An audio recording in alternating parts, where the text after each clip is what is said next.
जिनकी जड़ें निकलती हैं वो अश्वत्थ के वृक्ष। तो इस भौतिक संसार को भगवान समझाने के लिए एक उल्टे पेड़ की तरह बता। क्या इस संसार में कभी उल्टा पेड़ देखा जाता है? नहीं। संसार में कोई पेड़ उल्टा तो नहीं होता ना, पेड़ तो ऊपर की तरफ जाता है। लेकिन भगवान बोल रहे हैं कि भौतिक संसार क्या है? उल्टा पेड़ के जैसे।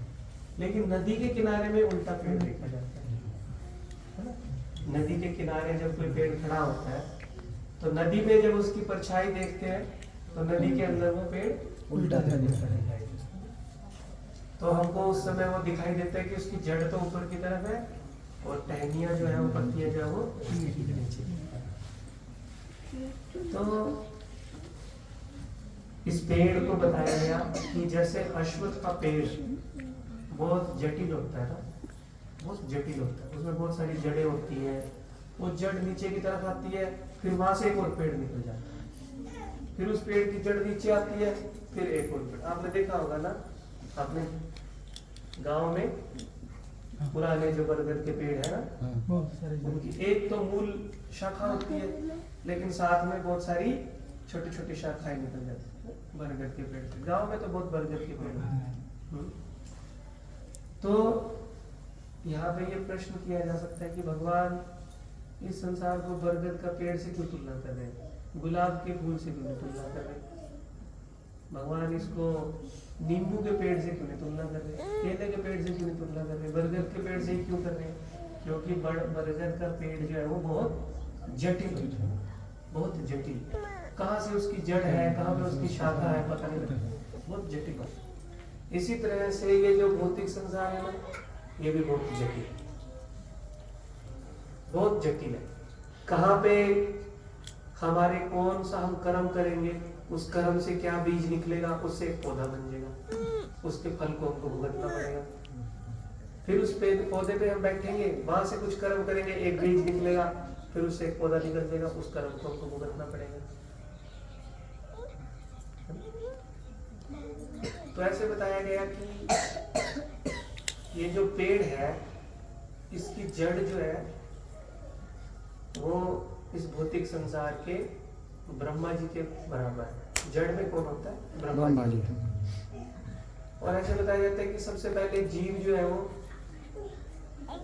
इस भौतिक संसार में जब आता है तो ब्रह्मा बनता है। ब्रह्मा बनने के बाद फिर उसकी बहुत सारी इच्छाएं होती हैं, तो फिर वो अलग अलग प्रकार की योनियों में जन्म लेता है। जो इसकी शाखाएं हैं वो अलग अलग प्रकार की विभाग है।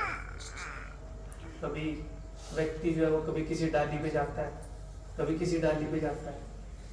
जो जड़ में ऊपर की तरफ संसार है वो सतोगुण के संसार है।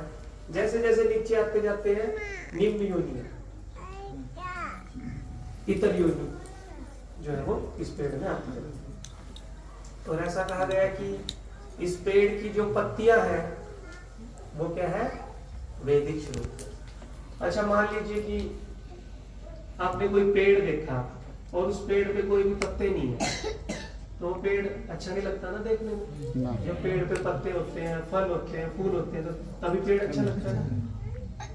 इसी तरह से ये जो भौतिक संसार है, इस भौतिक संसार में जब हम वेदों के कर्म कांड वाले विभाग में जाके अपने इस संसार को हरा भरा करते हैं, तभी ये संसार अच्छा लगता है। तो जैसे पेड़ की पत्तियां पेड़ के लिए ऑक्सीजन लेके आती है, पेड़ की पत्तियां पेड़ के लिए पानी लेके आती है और पेड़ को देती है, इसी तरह से हमारे भौतिक संसार में जो वेद है, वेद हमको सकाम कर्म करने की शिक्षा देते हैं।